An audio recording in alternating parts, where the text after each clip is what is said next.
go, please don't go. I love you so, I love you so. Please break my heart. Do, do, do, do.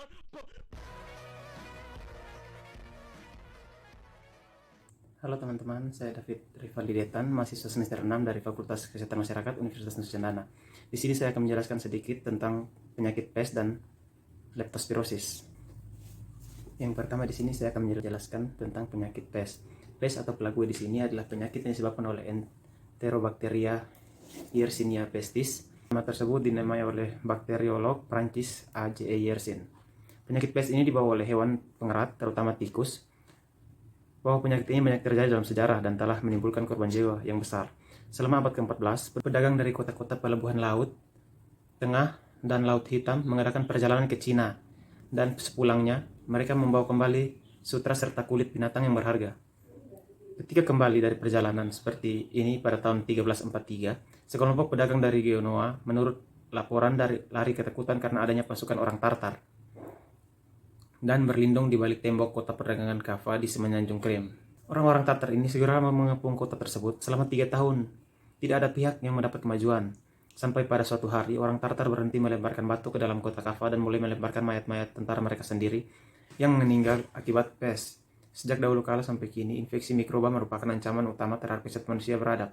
Disebut juga penyakit pes adalah infeksi yang disebabkan bakteri Yersinia pestis atau Y. pestis dan ditularkan oleh kutu tikus atau flea.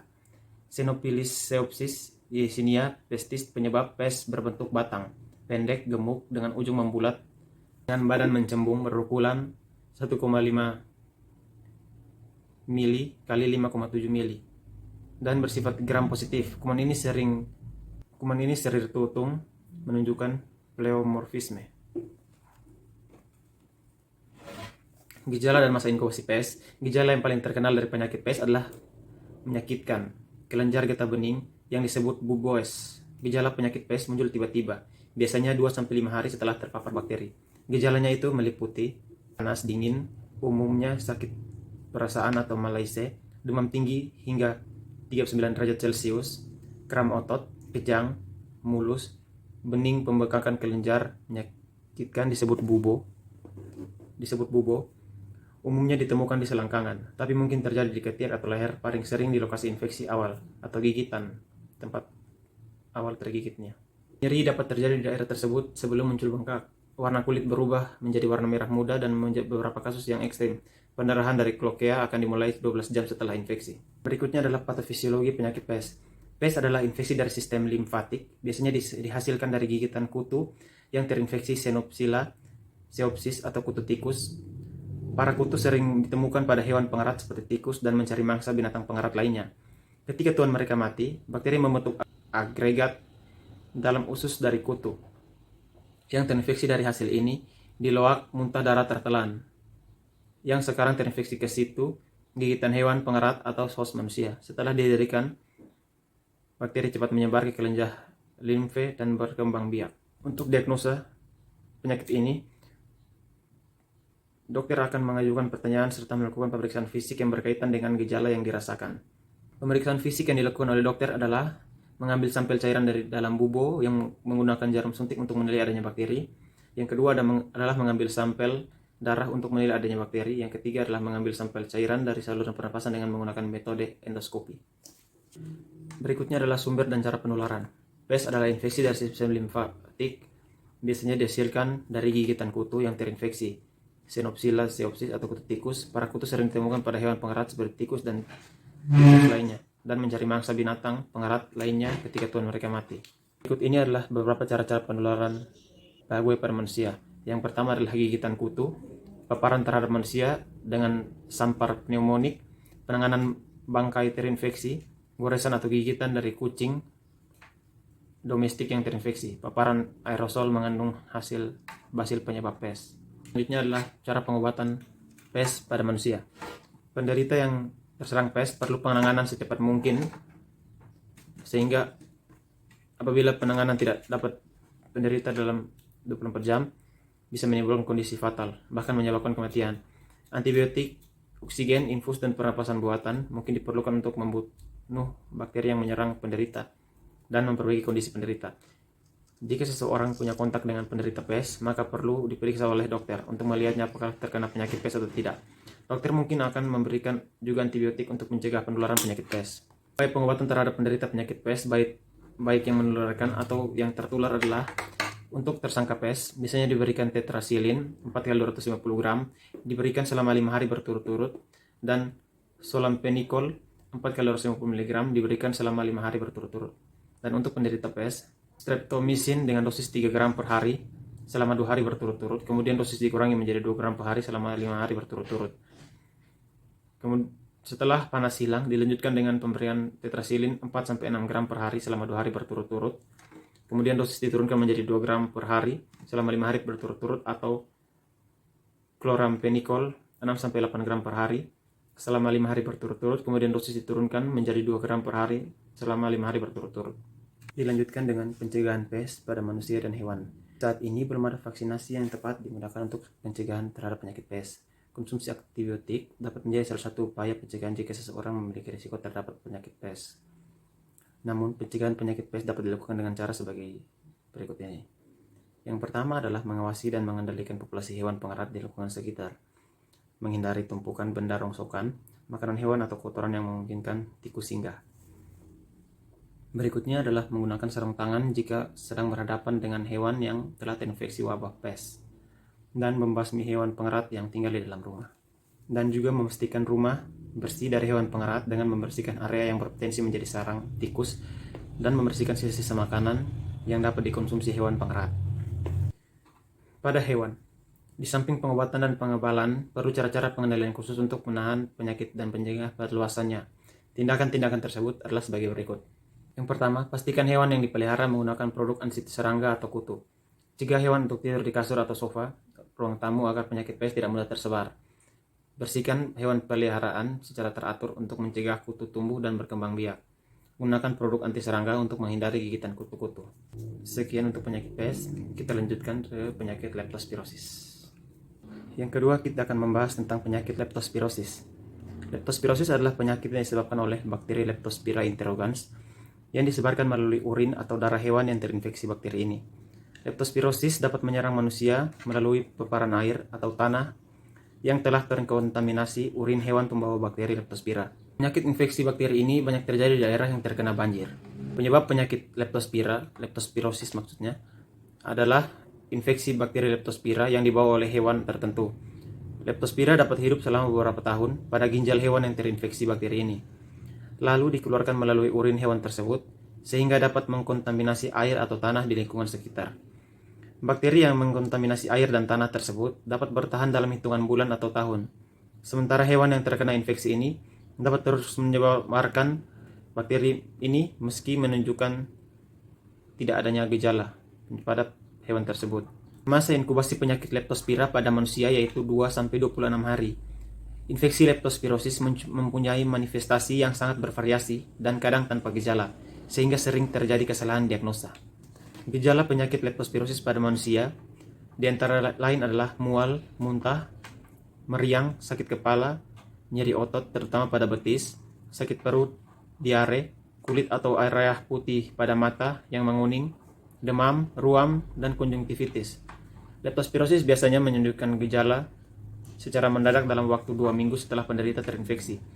Pada sebagian kasus, gejalanya baru terlihat setelah 1 bulan. Pada hewan, penyakit leptospirosis ini kadangkala tidak menunjukkan gejala klinis atau bersifat subklinis. Dalam arti hewan akan tetap terlihat sehat walaupun sebenarnya dia sudah serang leptospirosis. Kucing yang terinfeksi biasanya tidak menunjukkan gejala walaupun ia mampu menyebarkan bakteri ini ke lingkungan untuk jangka waktu yang tidak pasti. Gejala klinis yang dapat tampak yaitu ikterus atau jaundice, yakni warna kekuningan karena adanya pecah butir darah merah sehingga ada hemoglobin dalam urin, terutama jika penyebabnya L. pneumoniae. Gejala lain yaitu demam, tidak nafsu makan, depresi, nyeri pada bagian-bagian tubuh, gagal ginjal, gangguan kesuburan, dan kadang kematian. Apabila penyakit ini menyerang ginjal atau hati secara akut, maka gejala yang ditimbulkan yaitu radang mukosa mata atau konjungtivitis, radang hidung atau rinitis, radang tonsil atau tonsilitis, batuk dan sesak nafas. Patofisiologis penyakit leptospirosis. Yang pertama adalah fase leptospiremia. Pada fase ini, leptospira dapat dijumpai dalam darah dan cairan tubuh lainnya. Gejala ditandai dengan sakit kepala pada daerah frontal, sakit otot betis, paha, pinggang disertai nyeri saat ditekan. Gejala ini diikuti hiperestesi kulit, demam, demam tinggi, menggigil, mual, diare, bahkan penurunan kesadaran.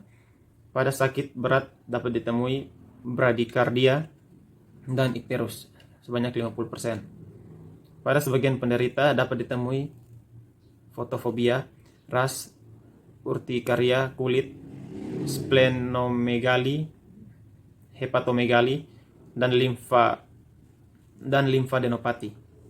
Gejala ini terjadi saat hari ke-4 sampai 7. Jika pasien ditangani secara baik, suhu tubuh akan kembali normal dengan organ-organ yang terlibat akan membaik. Fungsi organ-organ ini akan kembali ke 3 sampai 6 minggu setelah perawatan. Pada keadaan sakit yang lebih berat, demam turun setelah hari ke-7 diikuti fase bebas demam 1 sampai 3 hari. Lalu demam kembali. Keadaan ini disebut sebagai fase kedua atau fase imun. Yang berikutnya adalah fase imun. Fase ini ditandai dengan peningkatan titer antibodi, demam hingga 40 derajat Celcius, purpura pateki, epistakis, dan pendarahan gusi, conjunctiva injection, dan conjunctival suffusion. Dengan ikterus merupakan tanda patognomosis. Untuk leptospirosis, fase ini juga dapat ditandai dengan meningitis yang menetap dalam beberapa minggu dan menghilang setelah 2 hari. Pada fase ini leptospira juga dapat dijumpai dalam urin. Yang terakhir adalah fase penyembuhan. Fase ini terjadi pada minggu ke-2 sampai 4 setelah patogenesis yang belum jelas. Gejala klinis pada penelitian ditemukan berupa demam atau tanpa muntah, nyeri otot, ikterik, sakit kepala, batuk, hepatomegali, pendarahan, dan menggigil, serta splenomegali. Menurut berat ringannya, leptospirosis dibagi menjadi ringan dan berat. Tapi untuk pendekatan diagnosis, klinis, dan penanganannya, para ahli lebih senang membagi penyakit ini menjadi leptospirosis anikterik atau non-anikterik dan leptospirosis ikterik. Pemeriksaan penyakit leptospira ini dilakukan dengan pemeriksaan uji imunoserologi, sangat penting untuk diagnosis leptospirosis. Pada umumnya antibodi baru ditemukan setelah hari ke-7 atau hari ke-10. Titernya akan meningkat dan akan mencapai puncaknya pada minggu ke-3 atau 4 masa sakit. Uji imunoserologi yang biasanya digunakan adalah MAT atau Microscopic Agglutination Test dan IgM. ELISA dipstick test. Hasil penelitian terbaru menyebutkan adanya antigen spesifik leptospira, yaitu lipoprotein RLIP132 yang dapat menjadi gold standard diagnosis leptospirosis. Dan cara penularan leptospirosis. Leptospirosis merupakan penyakit yang dapat ditularkan melalui air atau waterborne disease.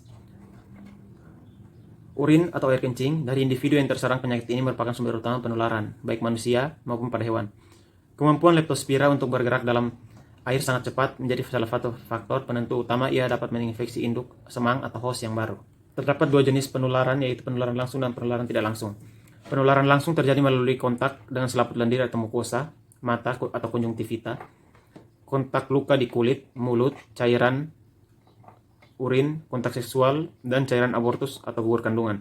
Penularan dari manusia ke manusia jarang terjadi. Yang kedua adalah penularan tidak langsung, melalui kontak hewan atau manusia dengan barang-barang yang telah tercemar urin penderita, misalnya alas kandang hewan, tanah, makanan, minuman, dan jaringan tubuh. Pengobatan leptospirosis. Leptospirosis diobati dengan antibiotika seperti doxycycline atau penisilin. Berhubungan uji cobanya memakan waktu dan penyakitnya mungkin parah, dokter mungkin mulai memberi antibiotika itu sebelum meneguhkannya dengan uji coba. Pengobatan dengan antibiotika dianggap paling efektif jika dimulai dini. Doxycycline merupakan agen profilaktik yang efektif jika pajanan infeksi tampaknya telah terjadi. Pencegahan penyakit pada manusia. Manusia rawan oleh infeksi semua serovar leptospira, sehingga harus mewaspadai cemaran urin dari semua hewan. Perilaku hidup sehat dan bersih merupakan cara utama untuk menanggulangi leptospirosis tanpa biaya dan membersihkan diri dengan antiseptik setelah kontak dengan hewan peliharaan, kandang maupun lingkungan di mana hewan berada. Manusia harus mewaspadai tikus sebagai pembawa utama dan alami penyakit ini. Pemberantasan tikus terkait langsung dengan pemberantasan leptospirosis.